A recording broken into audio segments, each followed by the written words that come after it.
verses 1 to 16. Jesus said, "Anyone refusing to walk through the gate into a sheepfold, but who sneaks over the wall must surely be a thief.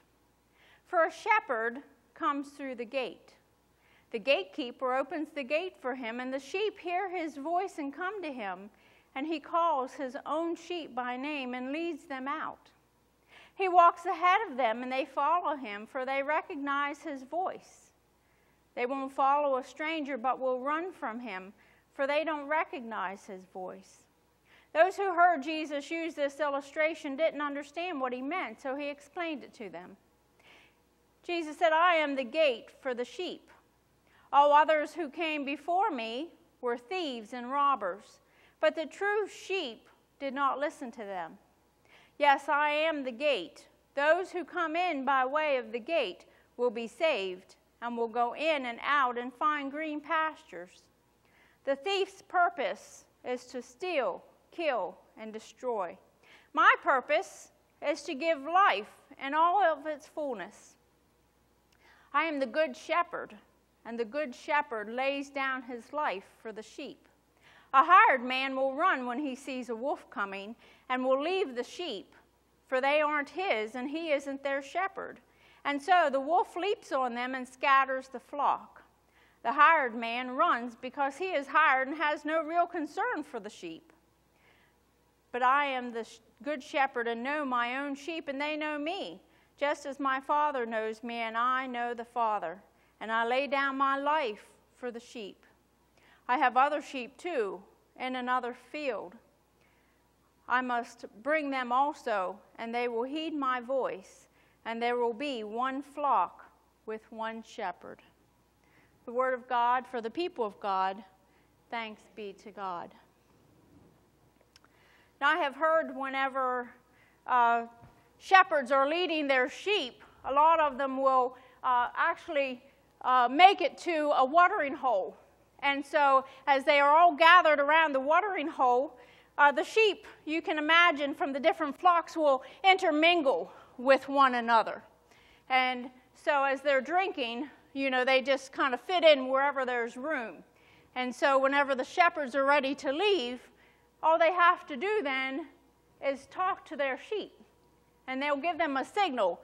And it's said that these sheep will back out and scatter, and so they all turn around and start to form their own flocks once again as they follow their shepherd, because they indeed know his voice, and so they don't stay with the others. But whenever their shepherd is ready to leave, they will disengage themselves from the others, and they will leave. This morning we're talking about following God. We are the sheep, and we have to be able to hear God's voice. Sometimes that's not easy, is it?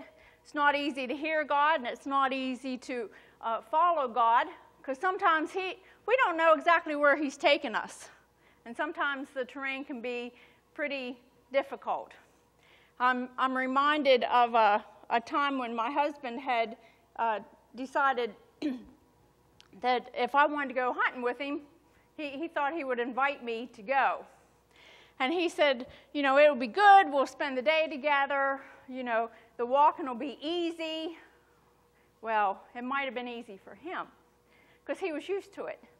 So he took me up a road, if any of you know where Locks Valley is. It's not too far from where I live now. But we went up and parked a truck and started out. And you've seen the mountains sometimes along the road, and when you look up, all you see is the big boulders and the rocks. That's where we had to walk across. And so he was used to it. He ambled right on through. Me, I'm tripping over them. I'm getting my feet caught between them. A time or two, I just sat down and thought, you know what? I've about had it, and I ain't even went 500 feet yet. And so I finally managed to get through there, because he's coaxing me on. He's like, come on, it'll get easier. And then we ended up in, I don't know if you call it a glade. You guys probably know better than I do. but on the mountain it kind of dips down into like a hollow, I guess, and then back up. I don't know how he got across, but he was on the other side waiting for me when I finally caught up to him. And I'm debating on whether I need to go up and around, which would be a pretty good distance, or if I need to go down through the valley and back up. And the whole time he's just standing there patiently waiting to see how I'm going to do. Sometimes that kind of reminds me of how God is, you know. Sometimes God leads us and we don't always know the terrain that we're going, you know, and we stumble and we get stuck. And the whole time God is waiting there patiently, encouraging us to keep following him.